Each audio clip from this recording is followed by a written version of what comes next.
কোনোভাবেই বন্যপ্রাণী হত্যা চলবে না শিকার উৎসবের নামে পরিষ্কার ঘোষণা করে সতর্ক করল বন বিভাগ। রবিবার দুপুর থেকে মেদিনীপুর শহরের সেন্ট্রাল বাসস্ট্যান্ড, মেদিনীপুর স্টেশন ও সমস্ত এলাকাতে মাইকিং করার সাথে সাথে লিফলেট করে বিলি করে বন দপ্তরের কর্মীরা হুঁশিয়ারি দিয়ে দিলেন। প্রতি বছরই গরমের এই সময়টাতে বা মার্চের মধ্যভাগে জঙ্গলের ভেতরে শিকার উৎসব শুরু করেন আদিবাসী সহ একটা শ্রেণী। সেই সমস্ত মানুষদের প্রতিবারই আটকানোর চেষ্টা করে বন দপ্তর বিভিন্ন অনুরোধ ও বিভিন্ন পদ্ধতি অবলম্বন করে।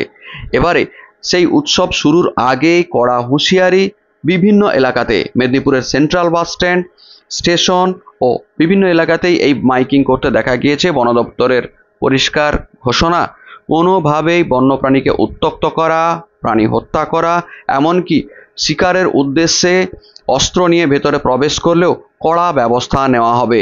সেই সাথে যদি জঙ্গলমহলে পরিকল্পিতভাবে অনেকেই যারা আগুন লাগান, সেই আগুন লাগানোর চেষ্টাতেও ধরা পড়েন, তার বিরুদ্ধেও কড়া আইনি ব্যবস্থা নেওয়া হবে।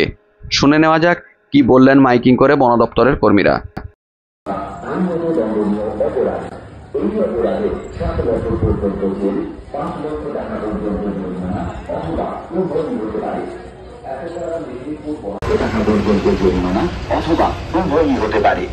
এতদ্বারা মেদিনীপুর বনাঞ্চলের পক্ষ থেকে সমস্ত অধিবাসীকে জানানো যাইতেছে, যে কোনো সরকারি জঙ্গলে বন দপ্তরের অনুমতি ছাড়া গৃহপালিত পশু প্রবেশ, কাঠ সংগ্রহ, এমনকি শিকারের জন্য জঙ্গলে প্রবেশ ভারতীয় বন আইন 1927 অনুসারে অর্থাৎ বন্যপ্রাণ শিকার থেকে বিরত থাকুন, বন ও বন্যপ্রাণ বাঁচান এবং সুন্দর পৃথিবী গড়ে তুলুন।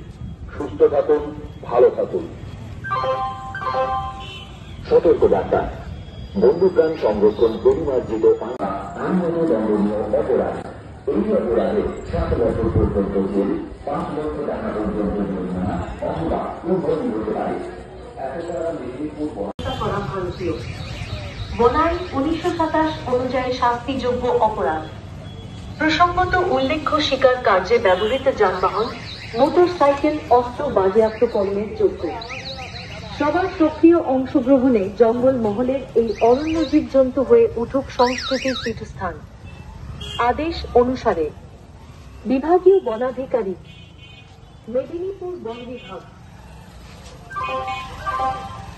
বন্যপ্রাণী শিকার করবেন না, এটি একটি দণ্ডনীয় অপরাধ। वन्यप्राणी का शिकार न करे, ये एक दंडनीय अपराध है। विजुअली आलोपे सीधरा कौवा नवादा डाडमन्ना कियो।